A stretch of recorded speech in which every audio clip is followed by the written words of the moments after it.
At the reading of the will, my parents beamed as the lawyer presented my brother Ethan with a check for $20 million. They then glanced at me, their expressions hardening, and said, "Go earn your own." I didn't protest.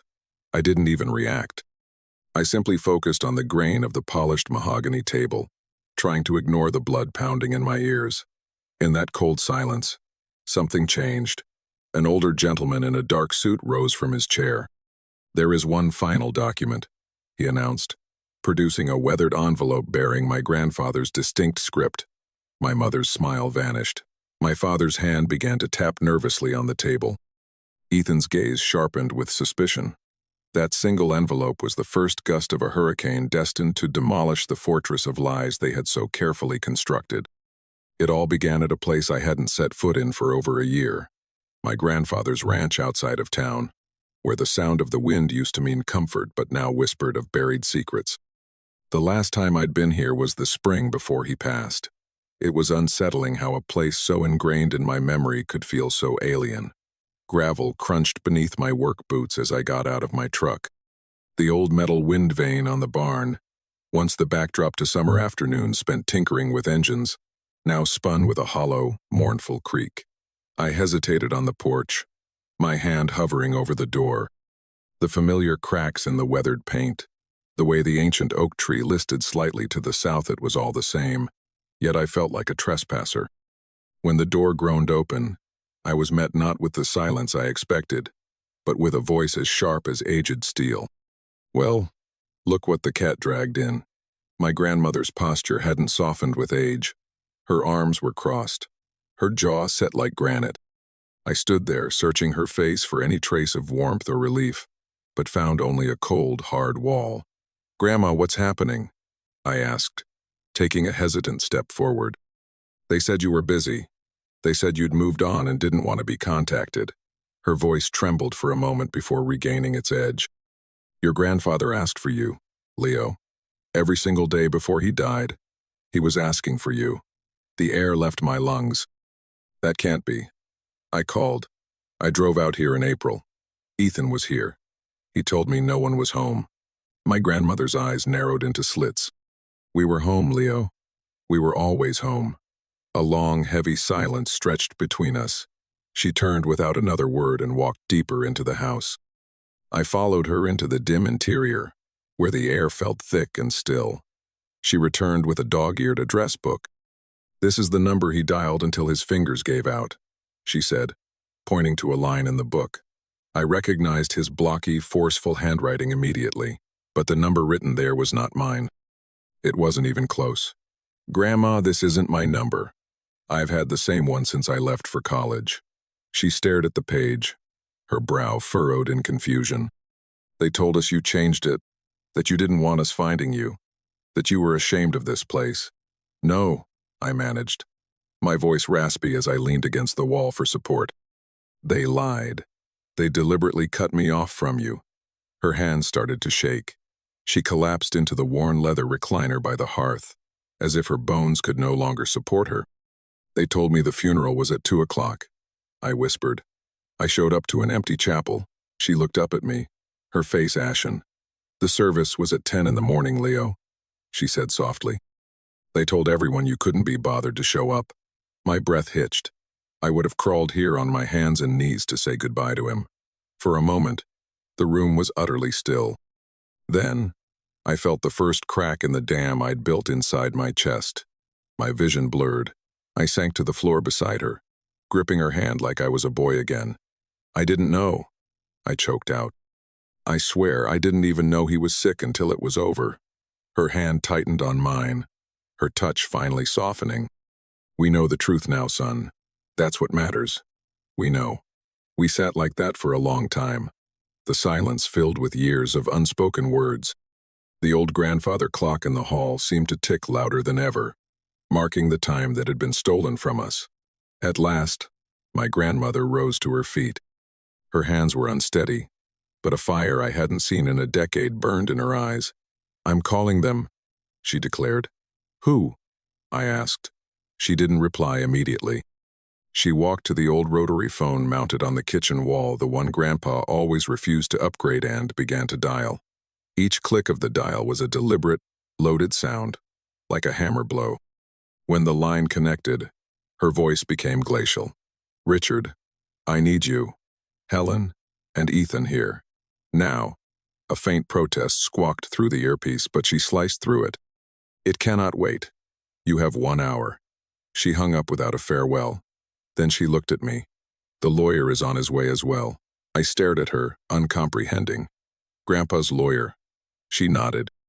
"Your grandfather left instructions, specific things to be read, but only when everyone was in this room together. And that is precisely what we are about to do." I didn't speak. I just nodded. For the next hour, I sat at the scarred oak table in the kitchen, a place where Grandpa used to drink his coffee while I showed him blueprints for go-karts I'd sketched on napkins. The place where he'd listened for hours as I explained the principles of torque and combustion.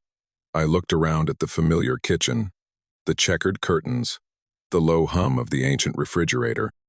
Everything was the same, but the very air had changed. Finally, footsteps crunched on the gravel outside. The doorbell rang. Grandma put a hand on my shoulder. "You stay here. I'll get you when it's time." From the kitchen, I heard them arrive. My mother's syrupy voice dripped with false sentiment.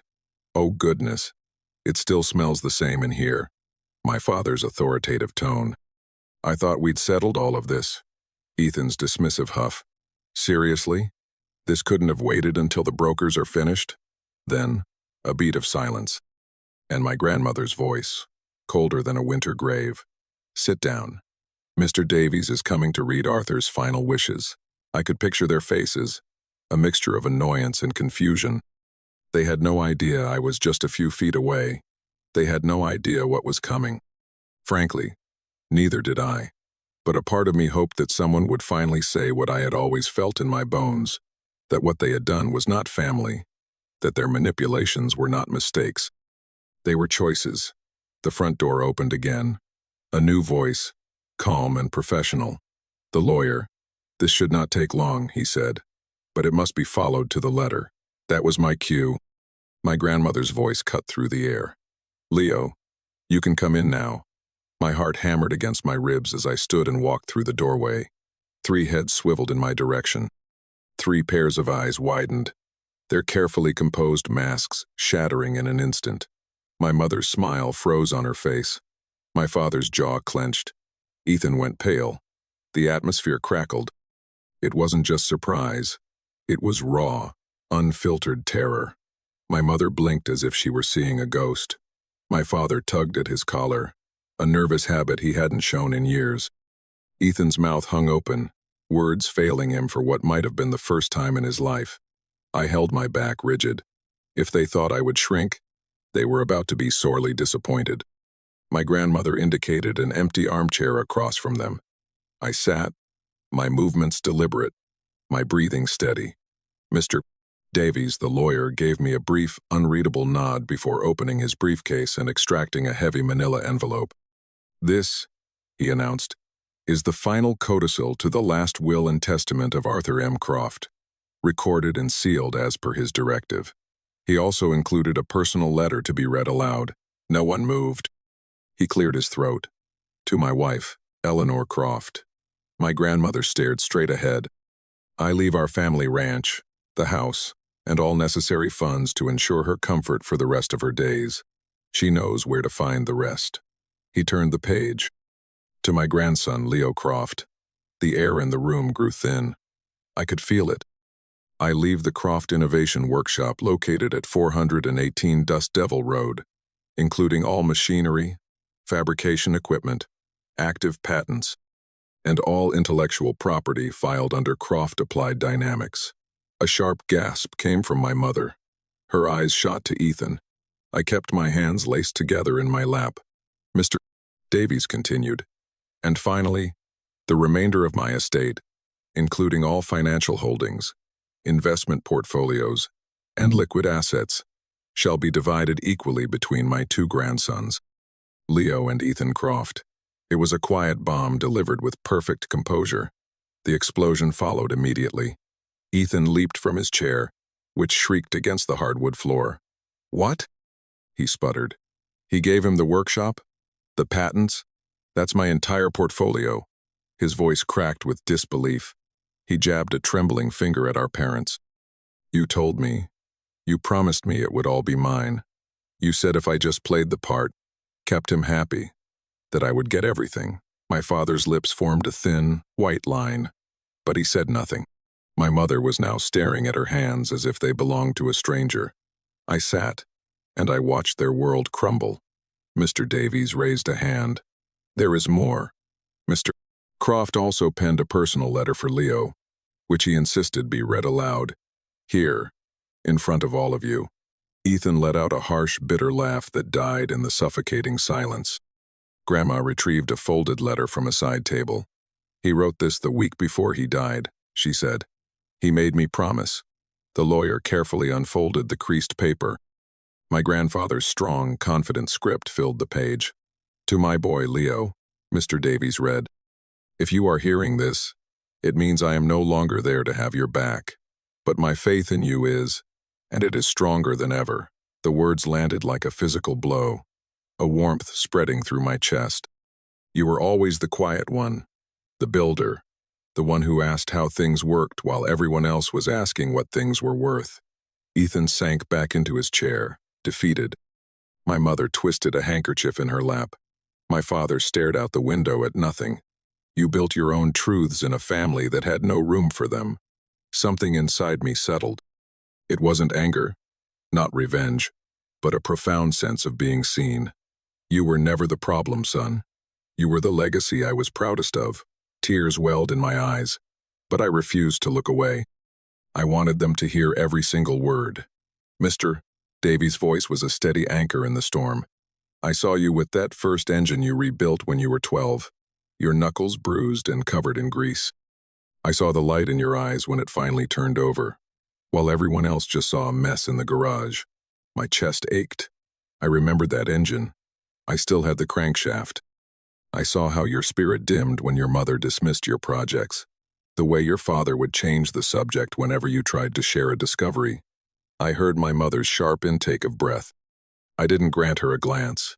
Ethan was easier for them, the letter continued.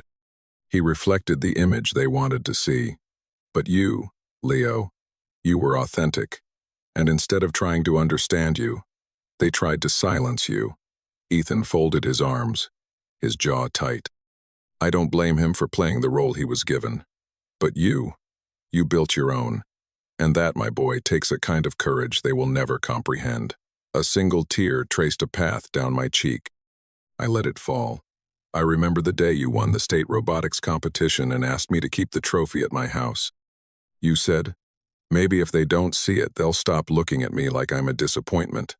A low, pained sound escaped my father's throat. You deserved a cheering section, Leo, not to be hidden away. And while I can't change their failures, I can give you what is rightfully yours. A place to build, to create, to be brilliant without apology and without their shadows. Mr. Re2.org Razin. Davies paused, folding the letter with care. The silence that followed was heavy with shame, resentment, and a terrible, ringing clarity. I cleared my throat, my voice quiet but firm. I remember that competition. Mom was at Ethan's debate tournament. Ethan flinched. I came home with that trophy feeling like I'd committed a crime. My father finally spoke. His voice strained. Leo, this is not the time to dredge up the past. No, I said, my own voice gaining a hard edge. It's the only time, because all I ever heard from you two was, why can't you be more like your brother? I turned to Ethan. And you? Every time I accomplished something on my own, you treated it like a personal attack. He sneered. Oh, please, you loved playing the tragic hero. I worked for everything I got. I nodded slowly. You mean you showed up when it was convenient? You smiled on command. You said all the right words because you expected a payout. Ethan's face hardened. And you're so pure? You vanished for years. No, I snapped, the word like a whip crack. I was erased. You told Grandma I wanted nothing to do with her. You gave Grandpa a dead phone number so he could never reach me. That's not disappearing. That's sabotage. My mother shot to her feet. That's enough, Leo. You're twisting things. This family has been through enough. This family, my grandmother cut in, her voice ringing with authority, has been poisoned by lies, and I stood by and let it happen for far too long. My mother stared at her, aghast. Mother, please don't. I watched you. Grandma continued, her gaze sweeping over them. Ignore that boy's worth. I believed your stories when you said he didn't care. I should have known my own blood better than that. Look, Leo got his special camps, his tools, his education.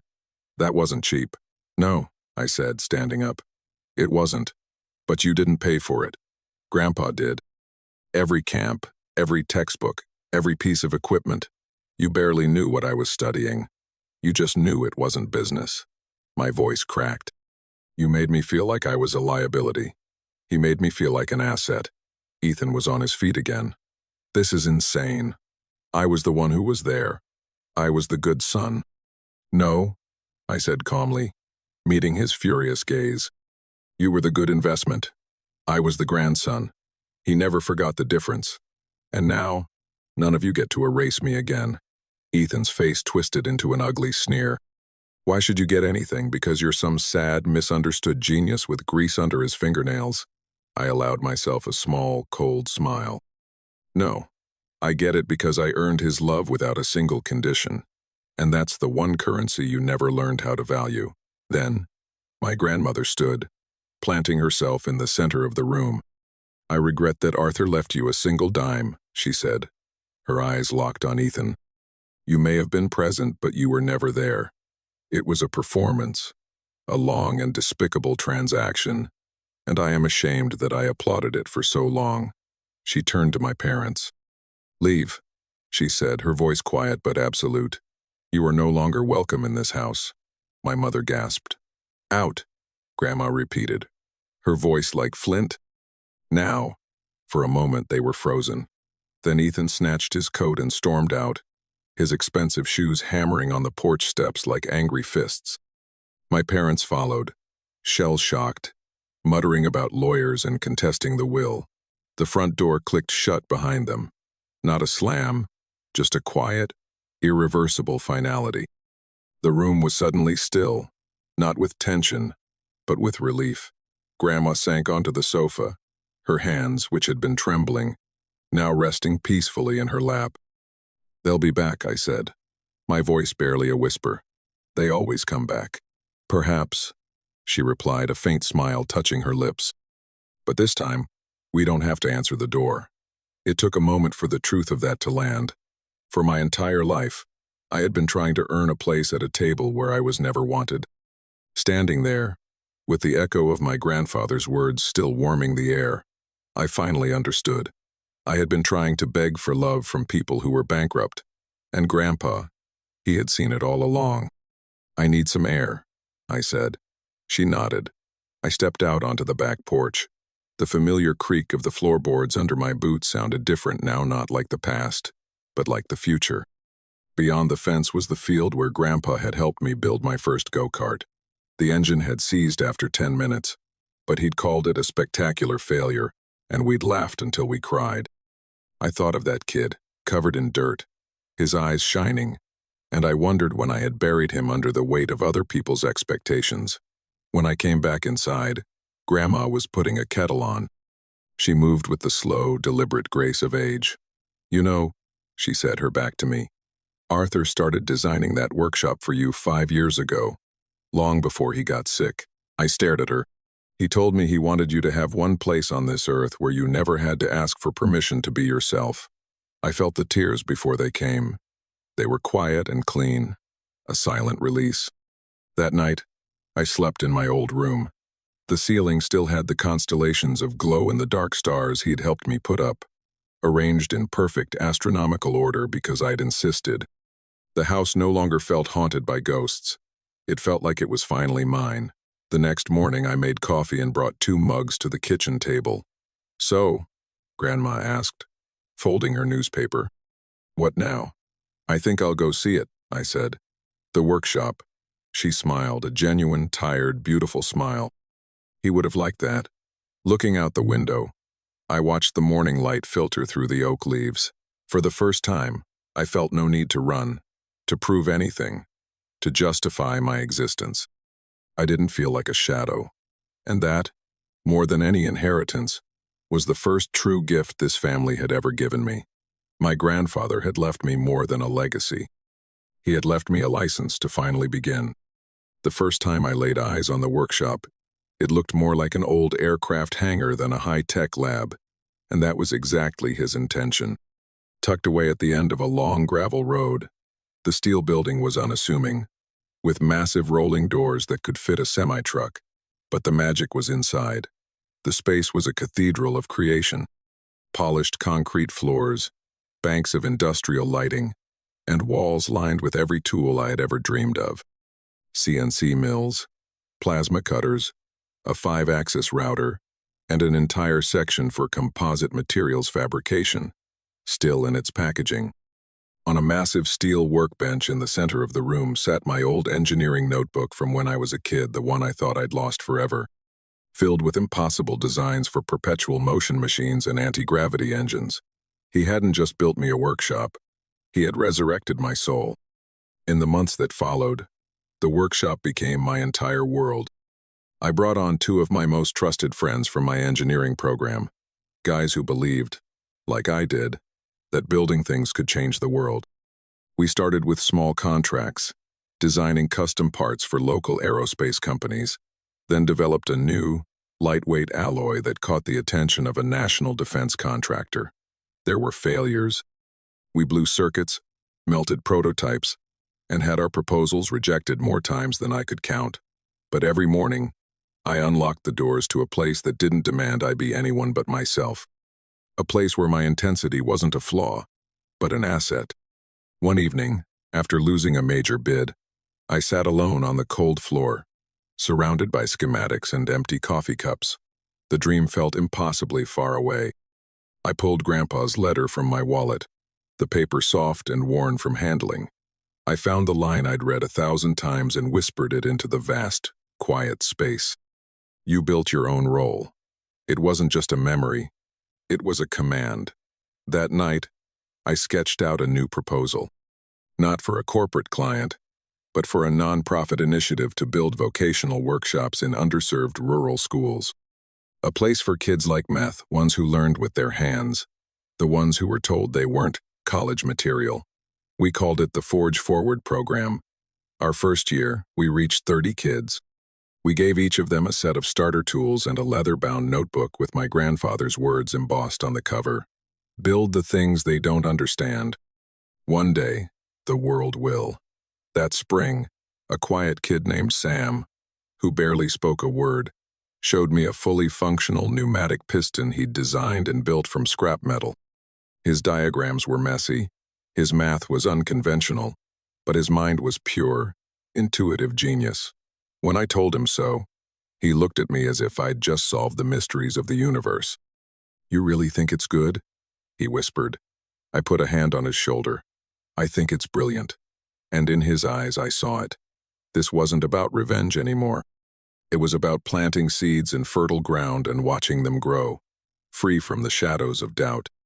The email arrived 3 years after the will reading, from a law firm I didn't recognize, representing Ethan Croft. The subject was terse. Request for site visit. Croft applied dynamics.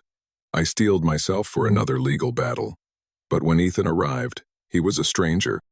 He wore jeans and a simple jacket, his expensive suits and polished confidence gone. He walked into the lobby of the workshop and just stood there, looking small in the cavernous space. He stopped in front of the portrait of Grandpa that hung over the entrance. He always saw you, Ethan said, his voice quiet. He always knew exactly who you were. I didn't know what to say, so I just nodded. I'd like to see it, he said. What you've built. I could have refused. Instead, I gave him the full tour. He followed me through the design labs, the fabrication bays, and the testing fields where our Forge Forward students were launching drones they'd built themselves. He asked simple, direct questions. How did you solve the heat dissipation problem? Who funds the youth program? What's your material failure rate? When we reached the student showcase, where their best projects were displayed, he stopped. Kids were gathered around a workbench, laughing and arguing about gear ratios. A young girl was teaching her father how to use a welding torch. Ethan turned to me, his expression unreadable.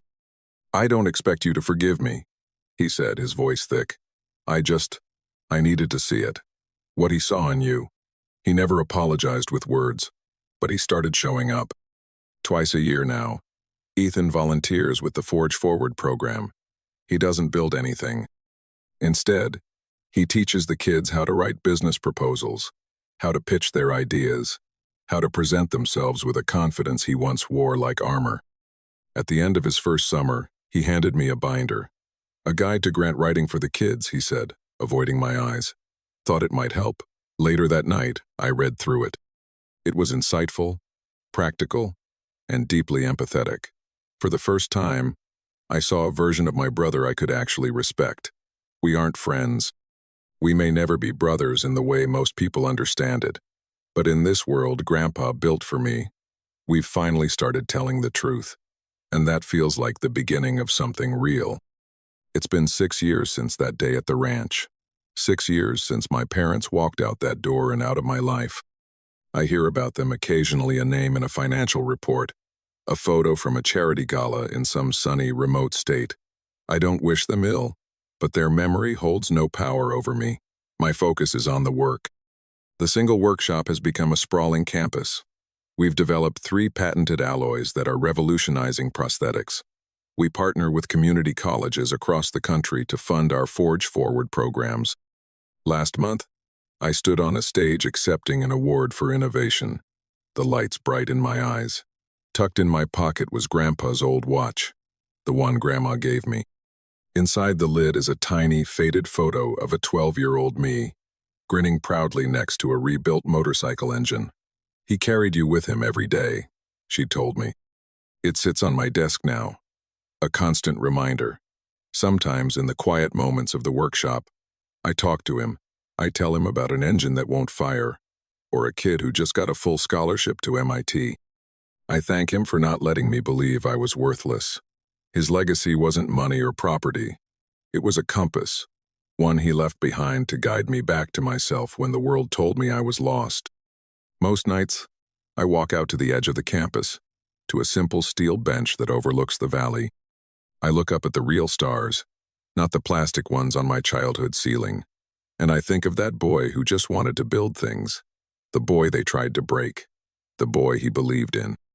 And sometimes, when the wind blows just right through the tall pines, I can almost hear his voice, as clear as the day he first said it. "Build the things they don't understand, son. One day, the world will." And now, it does.